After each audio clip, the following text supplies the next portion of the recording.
Hello అందరికీ. ఇక్కడ మీరు చూస్తున్న ఈ కేక్ వచ్చేసి బటర్ స్కాచ్ ఫ్లేవర్ అండి. కలర్ వద్దనేసరికి నేను విప్పింగ్ క్రీమ్‌లోకి ఎమల్షనే యాడ్ చేసేసాను. ఇక్కడ చూస్తే మీకు తెలుస్తుంది లైట్ ఆరెంజ్ కలర్‌లో మన ట్రూపోలైట్ అరోమా ఉంటది కదా! సో, నేను అదే యూజ్ చేశానండి. అండ్ వాళ్ళు రెఫరెన్స్ పిక్ ఇచ్చారు. కానీ దాంట్లో వచ్చేసి చాక్లేట్‌తో పైన ఇలాగా జిగ్‌జాగ్ ప్యాటర్న్ ఉంది. వాళ్ళు చాక్లేట్ యాడ్ చేయొద్దన్నారు. సో, నేనేం చేశాను విప్పింగ్ క్రీమ్‌లోకి కొద్దిగా లైట్‌గా గనాష్ యాడ్ చేశాననమాట. గనాష్ యాడ్ చేసిన తర్వాత black gel colour 3 drops add చేసేసరికి నాకు ఈ షేడ్ వచ్చింది.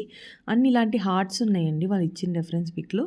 సో, నేను ఈ హార్ట్ మౌల్డ్ ఉంటది కదా సిలికాన్‌ది, మన వైట్ కాంపౌండ్ మెల్ట్ చేసి అందులో వేసేసి ఇవి తీసేసిన తర్వాత మొత్తం అన్ని హార్ట్స్ అన్నీ ప్లేస్ చేస్తున్నాను. ఒక సెంటర్‌లో చెర్రీ అండ్ ఇవి వచ్చేసి సిల్వర్ స్ప్రింక్లర్స్ ఏసి కేక్ లుక్ ఫినిష్ చేశాను.